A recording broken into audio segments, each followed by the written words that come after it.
ये कहानी है मिस्टर ए की, जिन्होंने 2021 में म्यूचुअल फंड में इन्वेस्ट करना स्टार्ट किया, क्योंकि उन्होंने देखा कि पिछले 1 साल में ज़बरदस्त रिटर्न आया है और उनके कई सारे फ्रेंड्स के जो पैसे हैं वो डबल हो गए हैं। तो उन्होंने क्या किया, वहाँ जाके 3 फंड कैटेगरी चूज़ करी और उनमें इन्वेस्ट किया। एक तो उन्होंने देखा कि IT का जो रिटर्न था वो बहुत अच्छा था, तो उन्होंने IT सेक्टोरल फंड में इन्वेस्ट कर दिया। एक स्मॉल कैप उस टाइम काफ़ी रन किए थे 1 साल के अंदर, तो उन्होंने उसमें इन्वेस्ट किया। तीसरा उन्होंने इन्वेस्टमेंट किया एक लार्ज कैप फंड में, जिसका रिटर्न बहुत अच्छा दिखा रहे थे।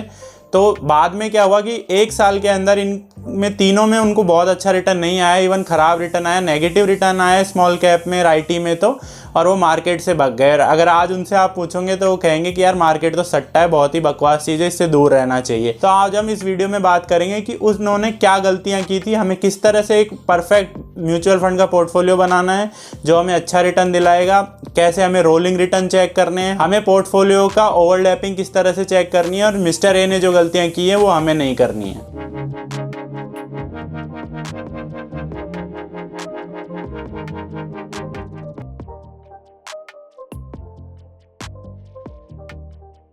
तो हमें एक अच्छा परफेक्ट म्यूचुअल फंड पोर्टफोलियो बनाने से सबसे पहले ये ध्यान रखना है, कोई भी गुड फंड या बेस्ट फंड नहीं होता है, होता है राइट फंड। यानी कि आपको ये ध्यान रखना है कि आपके जो इन्वेस्टमेंट गोल है और रिस्क टॉलरेंस है वो आपकी कैसी है। देखिए, इन्वेस्टमेंट गोल आपके डिफरेंट हो सकते हैं। हो सकता है आपका रिटायरमेंट का गोल हो, तो रिटायरमेंट का गोल जनरली 10, 15, 20 साल बाद होगा, अगर आप 40 की एज में भी स्टार्ट कर रहे हैं तो अगर 20 साल तक का आपका इन्वेस्टमेंट होराइजन होगा तो इसमें आप क्या है, स्मॉल कैप में भी इन्वेस्ट कर सकते हैं, आप लंबा जा सकते हैं, पूरा का पूरा इक्विटी में जा सकते हैं।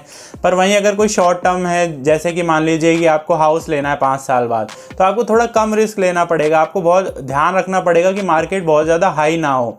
उसके अलावा अगर 3 साल में कोई रिटर्न है तो डेफिनेटली आप इक्विटी फंड से दूर रहें और आपको डेट फंड में जाना है, क्योंकि शॉर्ट टर्म होराइजन में आपका जो रिस्क है वो बहुत ज़्यादा बढ़ जाएगा। और अगर आपकी पूरी की पूरी पूंजी, पूरी के पूरा आपका जो अमाउंट है वो इसी में इन्वेस्टेड है और इक्विटी में ही पूरे के पूरे आप एक्सपोजर ले रखे हो, तो आपके लिए वो चीज़ सही नहीं होगी।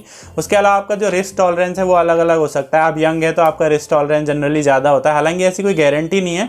मैं जो फिक्स 100-25 के रूल होते हैं, ये इसमें मैं ज़्यादा बिलीव नहीं करता हूँ, क्योंकि हो सकता है कि आप यंग हैं लेकिन अभी आपको हायर एजुकेशन के लिए जाना है, अभी आपको नया नया आपने होम लोन लिया है, तो अभी आपकी रेस्पॉन्सिबिलिटी ज़्यादा हो सकती है। बेसिक मानना है कि यंग के पास जो रेस्पॉन्सिबिलिटी होती है वो कम होती है और उसके पास टाइम ज़्यादा होता है, वो रिस्क ज़्यादा ले सकता है। और जो थोड़े ओल्ड हैं उनके पास क्या होता है, थोड़ा टाइम कम होता है, इसलिए वो थोड़ा रिस्क कम लेते हैं। बेसिक ये है, हालांकि ऐसा होना बिल्कुल भी ज़रूरी नहीं है। अब एक बहुत ज़्यादा इंपॉर्टेंट जो चीज़ आती है वो आती है कि आपको म्यूचुअल फंड के पोर्टफोलियो को भी प्रॉपर डाइवर्सिफाई करना है। ऐसे में कई लोग क्या करते हैं कि बहुत ज़्यादा फंड ले लेते हैं, वो क्या करते हैं 10, 12, 15 फंड ले लेते हैं, या फिर 4, 5 ऐसे फंड ले लेते हैं जिनमें सेम स्टॉक्स होते हैं। इसको आप इस तरीके से समझिए कि मान लीजिए आपको एक बेस्ट टीम बनानी है क्रिकेट की, तो क्या आप ऐसा कर सकते हैं कि आप 11 के 11 आप उसमें बैट्समैन उठा लेंगे, तो क्या वो एक अच्छी टीम कहलाएगी? नहीं कहलाएगी, क्योंकि आप पूरे 11 के 11 बैट्समैन नहीं खिला सकते हैं। आपको उसमें 1-2 ऑलराउंडर और 3 से 4 बॉलर भी खिलाने हैं, एक विकेट कीपर भी आपको चाहिए, फिर एक ऐसा बंदा चाहिए जिसकी जो कैप्टनसी एबिलिटी हो वो अच्छी हो। तो इस तरह से एक पूरा परफेक्ट पोर्टफोलियो बनता है। तो इसमें भी आपको यही करना है। मैं आपको 2 वेबसाइट बताता हूँ यहाँ पे, एक तो है एडवाइज़र खोज और एक है फंडू.com। इसमें आप क्या करिए, जैसे एडवाइज़र खोज पे आप जाइए, उसके बाद वहाँ पे होगा एक म्यूचुअल फंड रिसर्च का आपको कॉलम मिलेगा, उसमें जाने के बाद आप जाएंगे, वहाँ देखेंगे म्यूचुअल फंड का वहाँ पे ओवरलैप मिलेगा। वहाँ पे आपको क्या करना है, 2 जो फंड है, मान लीजिए कोई सा भी फंड है, एक्सिस ब्लू चिप फंड है और यहाँ पे दूसरा फंड है आपके पास पराग पारिक फ्लेक्सी कैप फंड, इन दोनों को डालिए और जब आप सबमिट पे क्लिक करेंगे तो आप ये पाएंगे कि ये जो दोनों फंड हैं इनमें कितने स्टॉक्स हैं जो कि सेम है। मान लीजिए कि आपके पास 50-50, मान लीजिए ये फंड ऐसे हैं जिनमें 50-50 स्टॉक्स हैं और 80% से भी ज़्यादा आपका अगर अलोकेशन, मान लीजिए 40 स्टॉक कॉमन ही है, तो आपको लग रहा है कि आपने 2 डिफरेंट इन्वेस्टमेंट कर रखे हैं, लेकिन वो है नहीं, क्योंकि आपके जो 80% स्टॉक है वो तो कॉमन ही है। तो आपको क्या करना है कि जब भी आपको इन्वेस्ट करना है तो एक कैटेगरी में आपको ये ध्यान रखना है कि आप ऐसे फंड चूज़ ना करें जिनमें जो स्टॉक्स हैं वो ज़्यादातर उनका ओवरलैप हो। तो आपको ये ध्यान रखना बहुत ज़्यादा ज़रूरी है। आप इसके रूल बना लीजिए कि 35-40% अगर स्टॉक दोनों फंड में सेम है कैटेगरी वाइज, तो आपको अलग अलग उसमें इन्वेस्ट करने का कोई मतलब नहीं है। आप इन दोनों को कंपेयर करके जो आपको अच्छा लग रहा है उसमें से आप एक चूज़ करिए, 2-3 को चूज़ करने का मतलब नहीं है। क्योंकि जैसे मिस्टर ए ने गलती की थी, तो उन्होंने क्या किया था कि एक कैटेगरी का बेस्ट परफॉर्मिंग फंड उन्होंने लिया, ऐसे उन्होंने 3-4 फंड ले लिए। तो उससे क्या होगा कि उनका जो रिटर्न है शुरू में वो उसका अच्छा रिटर्न इसलिए आया, मान लीजिए उसमें हम इमेजिन करते हैं कि उसमें जो 4 स्टॉक हैं उस टाइम बहुत अच्छा परफॉर्म कर रहे थे, दूसरा फंड था उसमें भी वो 4 स्टॉक कॉमन थे, वो बहुत अच्छा परफॉर्म कर रहे थे, तो दोनों का परफॉर्मेंस बहुत अच्छा था। लेकिन बाद में क्या हुआ, क्योंकि उन 4 स्टॉक्स ने अच्छा परफॉर्म नहीं किया, तो दोनों फंड का जो परफॉर्मेंस है वो दोनों का गिर गया। तो ऐसे केस में उनको कोई यहाँ पे फ़ायदा नहीं हुआ डाइवर्सिफिकेशन का, क्योंकि वो एक्चुअल में डाइवर्सिफिकेशन था ही नहीं, वो लग रहा था कि डाइवर्सिफिकेशन है। दूसरी जो गलती उन्होंने की थी मिस्टर ए ने, वो ये की थी कि उन्होंने एक सेक्टोरल फंड चूज़ किया, आईटी फंड। और उस टाइम आपको पता है कि 2021 तक बहुत अच्छे रिटर्न बन रहे थे आईटी में, लेकिन जब उसके बाद में यूएस में रिसेशन की न्यूज़ आने लगी, वहाँ पे फेड रेट हाइक जो उन्होंने स्टार्ट किया उससे, क्योंकि वहाँ पे इन्फ्लेशन बहुत ज़्यादा हो गया था, वहाँ के जो टैक्स स्पेंड है वो कम हो गया। और आपको पता है जो इंडियन आईटी कंपनीज़ हैं वो यहाँ पे यूएस यूके को ही ज़्यादा सर्व करती है, उन्हीं को आईटी सर्विसेज प्रोवाइड करती हैं। तो आईटी ने बहुत बेकार परफॉर्म किया है। मेजॉरिटी ऑफ जो स्टॉक है आईटी के, स्पेशली जो लार्ज कैप है, उनका यहाँ पे जो रिटर्न है वो अगले 1 साल का नेगेटिव रहा। तो उसका साथ क्या हुआ कि उसको लगा कि यार ये इस साल इसने बहुत अच्छा परफॉर्मेंस किया, तो उसने उसमें इन्वेस्ट किया, लेकिन उसको बाद में फ़ायदा नहीं मिला क्योंकि आईटी नहीं चला। अब मिस्टर ए ने क्या किया था कि एक जगह उन्होंने जो रिटर्न देखा वो उन्होंने वहाँ पे रोलिंग रिटर्न ना होके वहाँ पे एक पर्टिकुलर डेट पे उन्होंने रिटर्न देखा। इवन अगर आप भी चेक करेंगे तो आप पाएंगे कि पिछले 3 साल में जो म्यूचुअल फंड के रिटर्न्स हैं वो आपको काफ़ी बेटर लगेंगे, और 5 साल का आप जब उनका रिटर्न आप देखेंगे तो इतना अच्छा नहीं लगेगा आपको।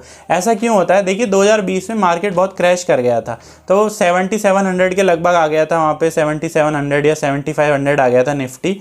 तो अगर आप वहाँ से देखेंगे तो 1 साल में वो डबल हो गया था। तो अगर आपको पर्टिकुलर डेट पे कोई उठा के मार्च 2020 से मार्च 2021 के बीच का अगर आपको रिटर्न दिखाएगा तो डेफिनेटली वो बहुत ज़्यादा अच्छा रिटर्न दिखेगा आपको, 100% 80% आपको वहाँ से रिटर्न दिखेंगे।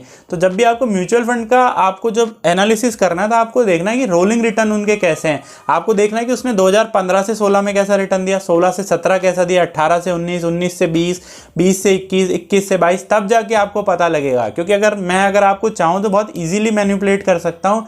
बिल्कुल लो एनएवी जब थी, लोएस्ट एनएवी थी उस फंड की, वहाँ से मैं आपको कंपेयर कर दूंगा हाईएस्ट की एक पर्टिकुलर डेट उठा के, तो आप मैनिपुलेट बहुत इजीली हो सकते हैं। तो आप जब भी म्यूचुअल फंड का पोर्टफोलियो बनाएं तो आप ये बात ज़रूर ध्यान रखें कि आप हर साल के उनके रिटर्न देखिए। आपको बेंचमार्क से कंपेयर करना है, क्योंकि निफ्टी ने अगर उस 1 साल में ज़बरदस्त रिटर्न दिया है तो डेफिनेटली काफ़ी चांसेस हैं कि उस फंड का रिटर्न भी उस साल बहुत अच्छा रहा होगा। तो आपको क्या ध्यान रखना है? आपको ये ध्यान रखना है कि आपको 5 से 6 म्यूचुअल फंड के पोर्टफोलियो बनाना है। उसमें आपको एक कैटेगरी में आपको एक ही टाइप का म्यूचुअल फंड रखना है। आपको क्या करना है, सबसे पहले तो आप एक इंडेक्स फंड ले लें। तो इंडेक्स फंड में क्या होगा, वो आपको मेक श्योर करेगा कि आपका जो डाउन साइड रिस्क है वो प्रोटेक्टेड रहेगा। आप लार्ज कैप में मैं तो प्रिफर नहीं करूंगा जाना, क्योंकि लार्ज कैप और जो इंडेक्स फंड होते हैं ज़्यादातर जो आप पाएंगे, क्योंकि इंडेक्स फंड है मान लीजिए निफ्टी 50, उसके जो 50 स्टॉक हैं, और जो लार्ज कैप होता है वो टॉप 100 का होता है। तो 50 कंपनीज तो सेम ही मिलेंगी आपको, 50 डिफरेंट मिलेंगी। तो हो सकता है कि मेजॉरिटी ऑफ जो कंपनीज हैं लार्ज कैप में वो इंडेक्स फंड में सेम ही मिलेगी। और मैंने आपको जो वेबसाइट बताई थी उस पर जाके आप चेक कर सकते हैं, अगर वो सेम ही है तो आपको कोई खास रिटर्न में डिफरेंस नहीं मिलने वाला। इवन इंडेक्स फंड जो है वो आपकी कॉस्ट कटिंग कर देगा, सस्ता होता है वो, तो आपको फ़ायदा मिलेगा। उसके अलावा आप क्या करिए, मेरी जो favourite category flexi cap fund में जाइए। उसमें क्या होता है कि आपको large cap, mid cap, small cap तीनों का आपको वहाँ पे बहुत अच्छा बेनिफिट मिलने वाला है। इवन जैसे अगर पराग पारिक फ्लेक्सी कैप फंड की बात करें तो इंटरनेशनल फंड में भी जाता है। तो उस एक फंड ही आपको बहुत ज़्यादा डाइवर्सिफिकेशन दे देगा, बजाय अगर आप किसी सेक्टोरल फंड में इन्वेस्ट करते हैं तो। उसके अलावा आप एक मिड कैप फंड उठा सकते हैं, और अगर आपका इन्वेस्टमेंट होराइजन 7 साल से ज़्यादा है तो आप स्मॉल कैप की तरफ भी जा सकते हैं। अगर आपको टैक्स बचाना है तो फिर आप एक ELSS ले लीजिए। इस तरह से 5 से 6 फंड आपके लिए इनफ है, क्योंकि उसी में आपके 300-400 स्टॉक्स आ जाएंगे। और आपको पूरा मार्केट नहीं उठाना है कि आप इतने सारे फंड उठा लें, इतना सारा डाइवर्सिफिकेशन कर दें तो वैसे कोई रिटर्न नहीं बनने वाला। तो इस तरह से आपको म्यूचुअल फंड का पोर्टफोलियो बनाना है। जो मैंने आपको चीज़ें बताई, आपको रोलिंग रिटर्न चेक करना है, और आपको ये देखना है कि म्यूचुअल फंड का जो आपका पोर्टफोलियो, उनमें जो 2 फंड है उनके बीच में ओवरलैप कम से कम होना चाहिए, तभी आप उसको एक अच्छा ओवरलैप मान सकते हैं, एक अच्छा डाइवर्सिफिकेशन मान सकते हैं।